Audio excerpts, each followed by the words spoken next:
여름에 휴가 기간에 큰 그 하이웨이를 가다 보면은 어느 구간에서는 냄새가 지독하게 날 때가 있습니다. 이 동네에 스컹크가 있나 보다 하고 우리 가끔은 이렇게 가다가 그렇게 얘기를 많이 합니다. 그가 타고난 자리에 어떤 흔적들이 있다 하는 것입니다.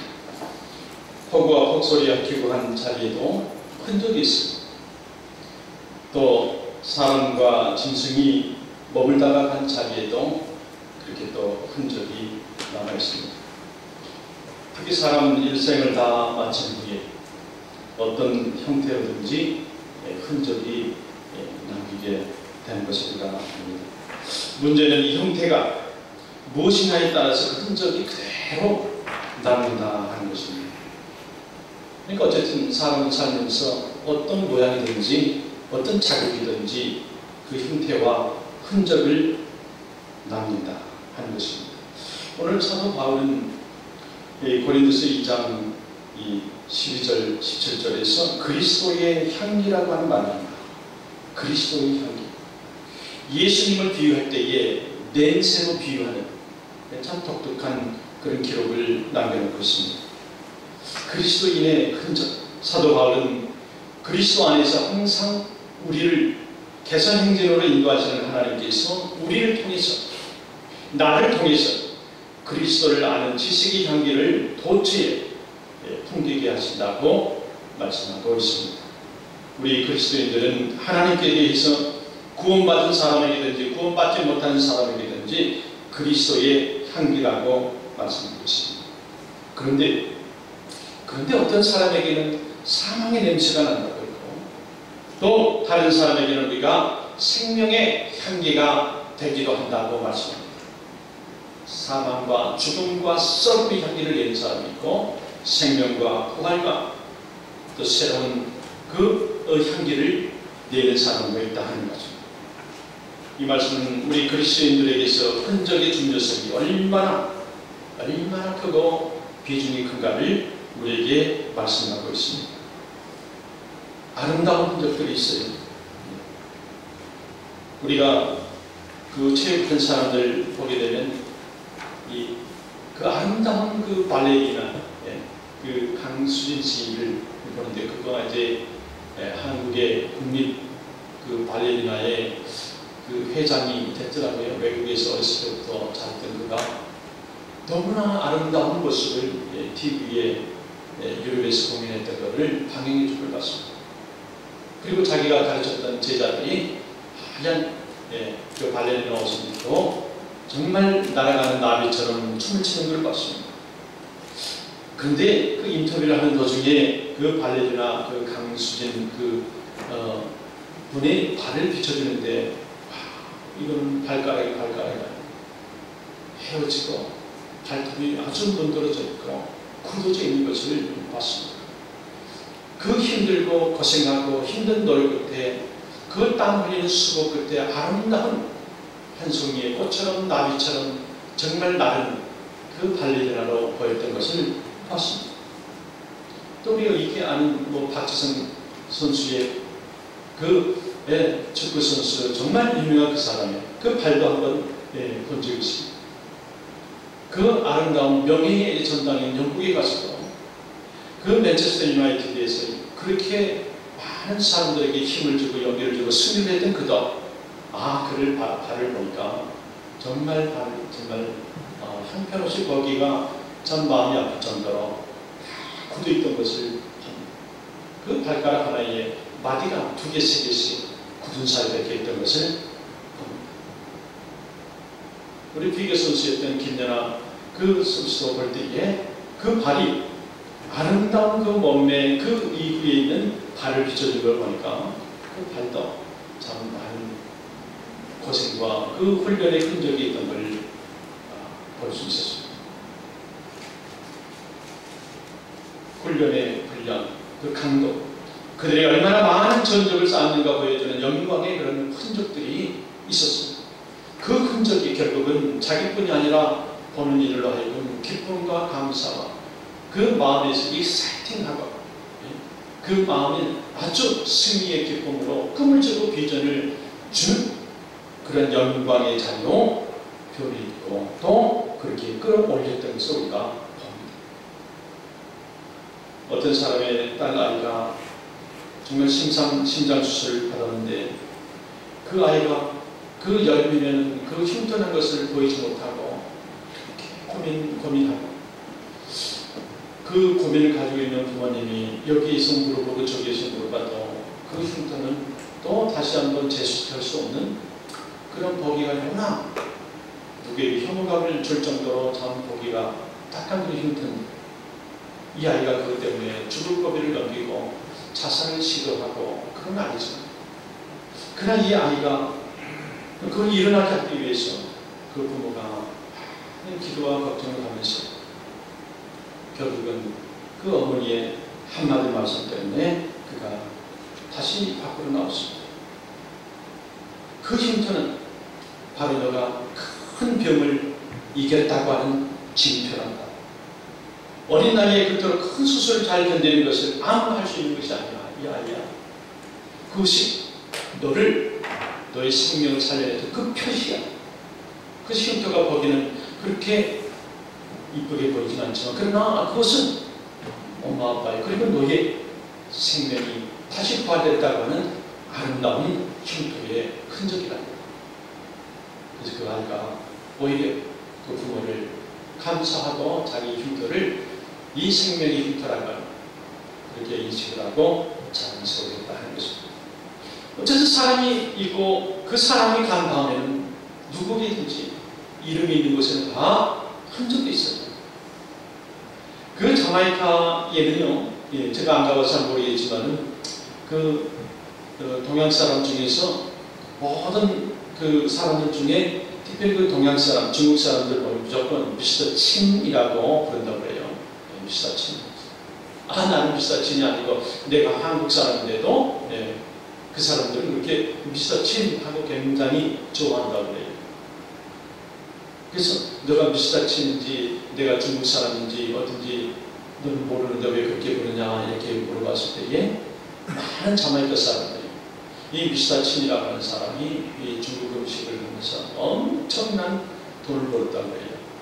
그런데 그 돈의 95% 이상을 그 빈민촌에 학교를 세우고 병원을 세우고 그 너스리 스쿨을 세우고 아이들 학교를 세워가지고 이 사람은 그 동네에 정부도 하지 못하는 일을 미스터 친이라고 하는 이 중국의 이 거부가 거기서 돈을 벌여서 그 지역사회에 그렇게 했다는 거예요. 그리고 그가 없지만은 많은 동양 사람을 보면서 미스터 친의 흔적을 그들이 마음속에 담고 다 고맙다고 미스터 친이라고 부른다고 합니다. 이런 흔적들은 여러분 영광스러운 흔적이에요. 이런 흔적들은 아름다운 흔적들이고 이름입니다. 운동선수가 되었든지 좋은 일을 했든지 딸아이의 어떠한 상처가 되었든지 간에 그것이 내 이름이 되고 내 흔적이 되었고 결국은 그것이 기쁨도 줄 수 있고 영광스러운 자태로 드러내어 줄 수 있다 하는 것입니다. 예수님의 흔적에 대해서 사도 바울은 말합니다. 갈라디아서 10장 17절을 같이 본 그 말씀에는 내 몸에 예수의 흔적을 가졌다. 사도 바울은 자기 몸에 예수의 흔적을 가졌다는 것입니다. 예수의 흔적이 뭡니까? 예수의 흔적이 뭐기 때문에 이 사도 바울은 자기 몸에 예수의 흔적이 남았다고 그랬습니다. 그런데 예수님은 몇 년을 살았습니까? 그 공생애에 3년 6개월 동안 공생에 살고 있습니다. 그러면 예수님께 사셨던 일이 과연 무엇일까? 이렇게 우리가 되돌아볼 때 예수님은 많은 병자들을 고쳤습니다. 안진병이 고쳐냈습니다. 또 오랜 동안 혈류병자도 고쳐냈습니다. 또 그뿐이 아니라 죽은 사람까지도 고쳐냈습니다. 또 병들진 않았지만 소외되고 가난한 사람들에게도 과거나 어린아이에게도 예수님이 찾아왔습니다. 그리고 그들의 친구가 되셨습니다. 그리고 그 후로는 예수님께서 머리에 가시가 무슨 흔적이 나왔습니다. 옆구리에는 창을 맞은 창 찔린 그런 흔적이 남아있습니다. 손과 발에는 못을 박혔습니다. 못 박힌 그런 흔적이 있습니다. 등에는 채찍을 맞았어요. 채찍을 맞은 흔적이 있습니다. 이런 흔적들은 모두 예수님께서는 모든 사람들에게 죄 사함을 얻게 하려고 직접 고통을 당했고 직접 죽음을 당했고 십자가에 피를 흘려서 살려낸 그런 귀한 생명의 흔적이라는 말씀입니다. 예수님은 누가복음의 설명처럼 성령 충만하시고 또 예수님은 중요한 일이 있을 때마다 기도하면서 걸어가시면서 그런 사명을 갖고 고난의 길을 갖고 또 가시밭길을 갖고 좁은 땅들이 가지 않는 좁은 길로 찾아가고 거기에 대한 발자취들이 발자국들이 남아있다 하는 것입니다. 요한복음서에서는 예수님을 어둠을 빛이 되게 하셨고 혼돈과 그 복잡한 가운데에 예수님께서는 질서를 세워주셨고 죽음이 있는 그 생명을 주셨던 요한복음에서는 예수님을 생명의 흔적이라고 기록해놓고 있습니다. 빌립보서에서는 예수님을 근본 하나님의 본체셨다고 말씀합니다. 하나님과 동등함을 취하지 아니하시고 이 땅에 오셨다고 말씀합니다. 그리고 자기를 비워서 어떤 형체입니까? 죄의 형체, 모양을 입었다고 말씀합니다. 큰 사람과 땅의 사람까지 되신 그 거룩한 겸손의 흔적이 있습니다. 이뿐만 아니라 예수님을 믿고 구원받아서 죽어서 하나님 나라에 들어갈 그런 셀 수 없이 많은 그런 성도들, 이런 것들 모두 예수님께서 남긴 생명과 구원의 흔적들이 나오는 것입니다. 누가는 사도행전에서 사도 바울이 예수님의 이런 발자취, 예수님의 삶의 흔적들을 담고자 한 그런 인물이 있었다고 설명합니다. 무엇보다도 사도 바울은 기존의 유대교와는 전혀 다른 이제까지 그 전승이 오는 대대로 조상들이 믿어오는 유대교와의 상관이 없는 기독교라고 하는 새로운 흔적을 사도 바울은 역사에 남깁니다. 그 역사의 흔적을 남겼습니다. 초대교회 역사의 흔적도 남아있습니다. 예수님 태어나시고 주후 한 30년경에 사도 베드로는 교회를 하나 세웁니다. 그 교회가 바로 예루살렘 교회예요. 그 초창기에 초대 이 예루살렘 교회. 그런데 이 예루살렘 교회는 무엇이나 처음에는 많은 게 섞여 있는 것처럼 유대교의 습관이 남아있었어요. 유대교의 습관은 뭡니까? 유대교의 율법과 전통이 남아있었어요. 사도 베드로가 예루살렘 교회를 만들어 놓고 이제 예수님을 믿는 그런 교로 만들고자 하는데, 그러나 유대인 교인들이 율법을 통해서, 행동을 통해서, 활동을 통해서, 내 봉사를 통해서, 헌신을 통해서 구원을 이룬다고 하는 그 신학이 남아있었던 겁니다.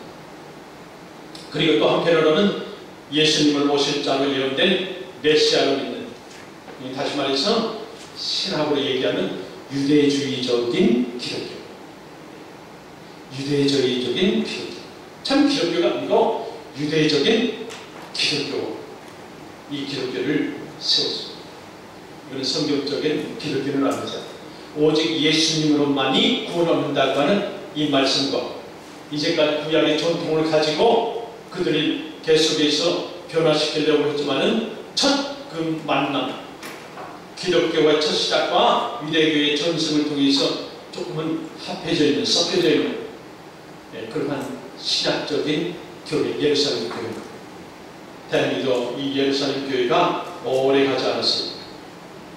한 40년 지탱하다가 물을 탔습니다.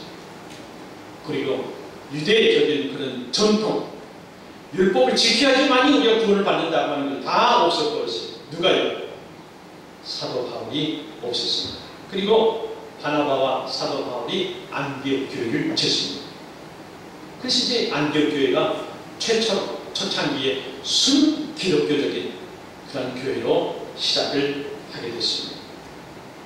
이렇게 사도 바울의 흔적도 보게 되면 그 흔적인데 새로운 길, 새로운 교회의 흔적을 사도 바울이 남겼습니다.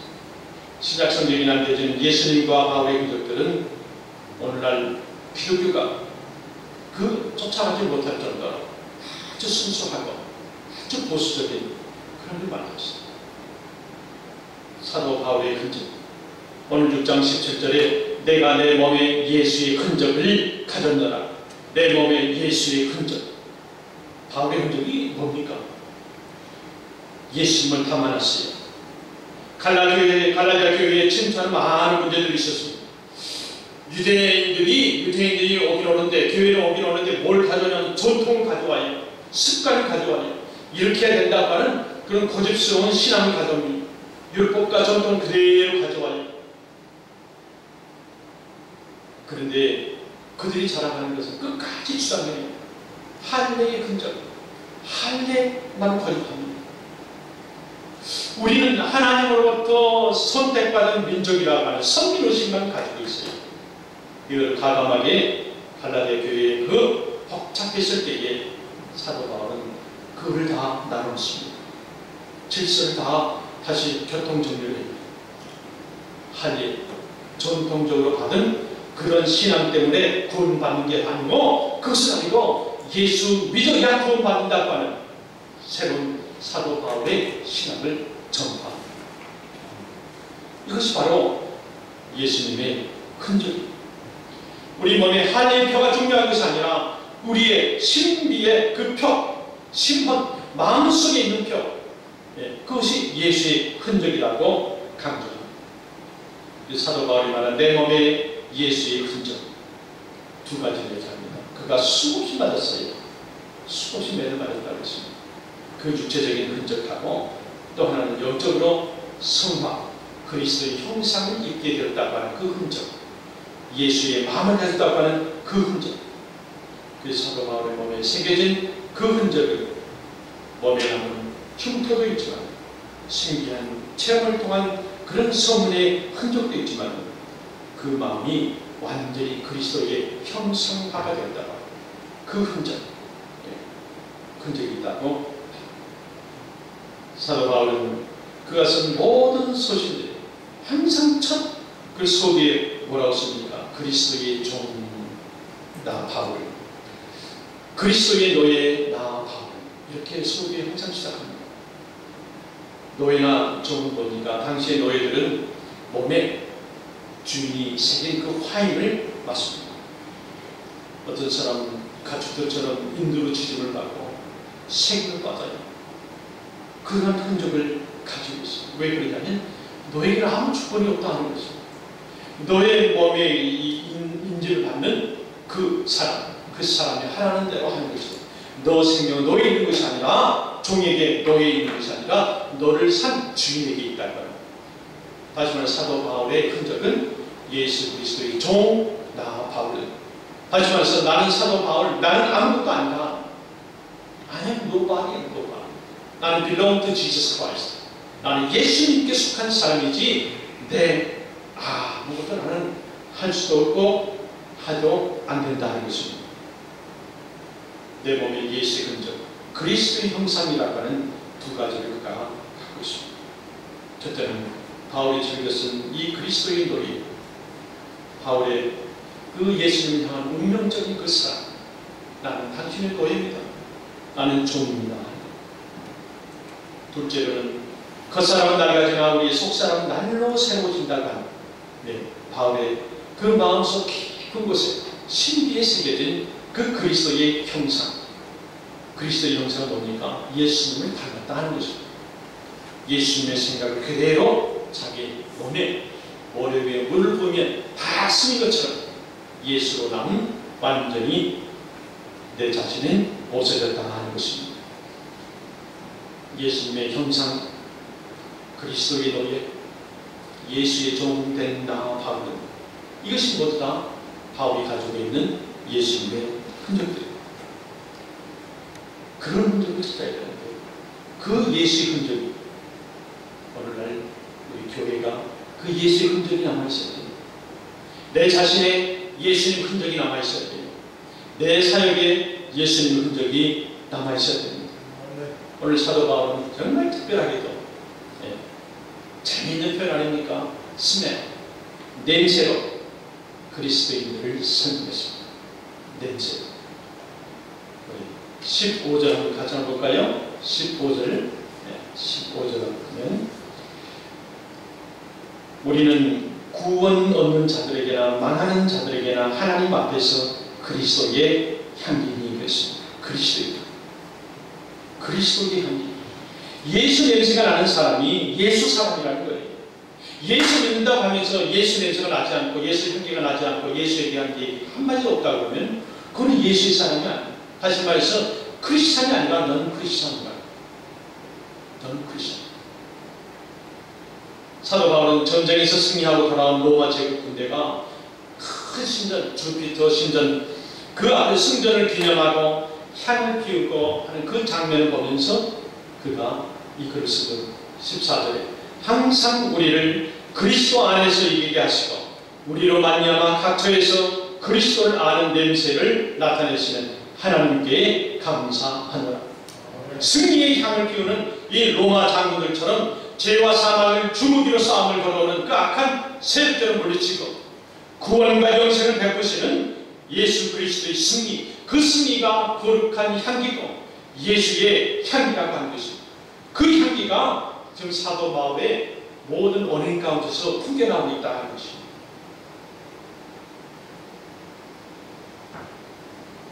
아름다운 이 신령한 예수의 향기, 이 향기 사도 바울은 마음에 깊이 있게 감격하고 아름다운 마음을 갖고 예수님을 품고 있습니다. 어떻게 하면 예수의 향기를 내면서 우리가 살아갈 수 있습니까? 예수 그리스도와 함께하면, with Jesus Christ, with Jesus Christ, 예수님과 함께하면. 여러분, 필그림스 책을 보면 어느 순례자가요 길에서 향내가 나는 한 덩어리의 진흙을 발견합니다. 그래서 그 진흙이 있는 방에 이렇게 들어가서 봤더니 온 방에 참 아름다운 향기가 가득 차 있어요. 이 순례자가 묻습니다.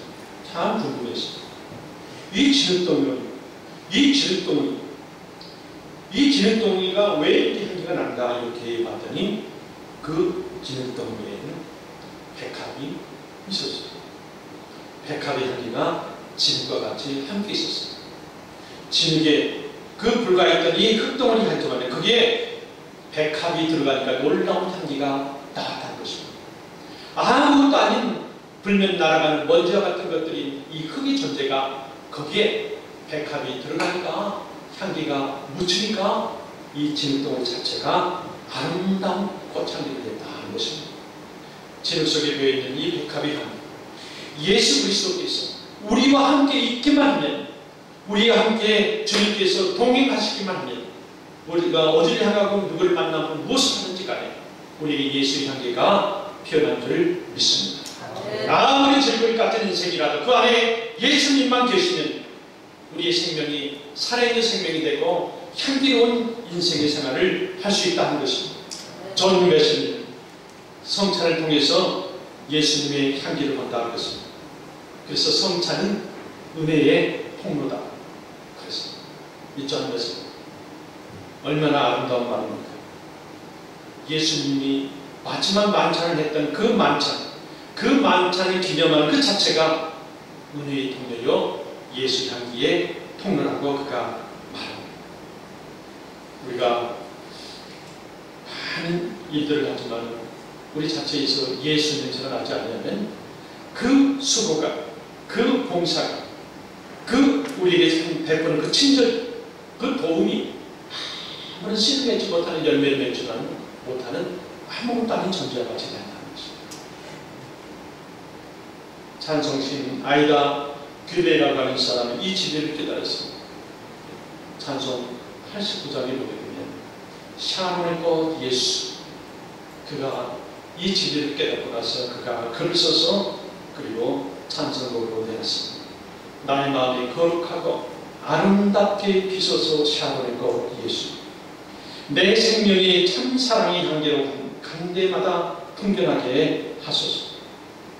예수 샤몬의 꽃, 나의 마음의 사랑으로 피소서. 이렇게 그가 이 진리를 깨닫고 나서 예수님이 샤몬, 로즈, 샤몬,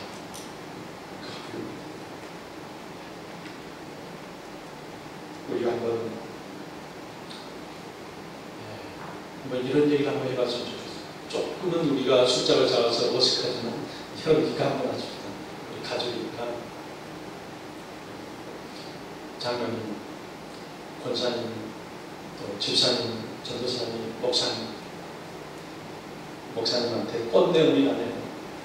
그 꽃내음이 샤론의 꽃 예수님입니다. 우리가 하고 싶은 걸 합시다.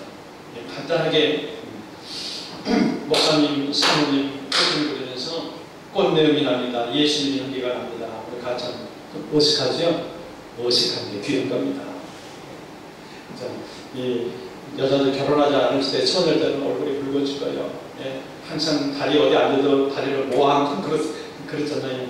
예, 수줍은 얼마나 아름다워. 조금 부끄러운 얘기하지만 우리 한번 그거 한번 해봅시다. 자, 이렇게 돌아보면서요. 좀 어색하지만 저쪽에 장로님 계시고 집사님 계시고 목사님 계십니다. 이것을 한번 해봅시다. 9분 정도 되니까 9번 합시다. 자, 목사님 꽃내음이 나네요. 예수의 향기가 나네요. 우리 목사님 계시고 저기 장로님 한번 해봅시다. 우리 예, 장로님 꽃내음이 나네요. 예수의 향기가 나네요. 예, 우리 권사님 아시죠? 우리 권사님 대표적으로 예, 권사님 꽃내음이 나네요. 예수의 향기가 나네요. 예, 우리 집사님 네 분 계십니다. 우리 집사님 네 분 같이 하십시다. 집사님 꽃내음이 나네요. 예수의 향기가 나네요. 예, 우리 이미란 전사님 계십니다. 예, 전도사님 꽃내음이 나네요. 예수의 향기가 나네요. 자기 빼먹을까봐 좀 두근거리고 있는 사람이 있어요.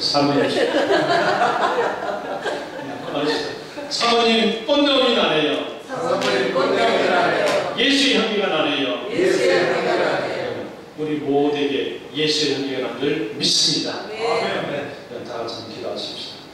우리 가정에 예수의 향기가 들어올 수 있도록, 내 자녀들에게 예수의 향기가 들어올 수 있도록, 또 우리 부모님에게, 형제들에게, 자매들에게 예수의 향기가 들어올 수 있도록, 또 하나님이 몸된 이 성전에, 교회에 예수의 향기가 날 수 있도록 우리 주여 한번 하고 한번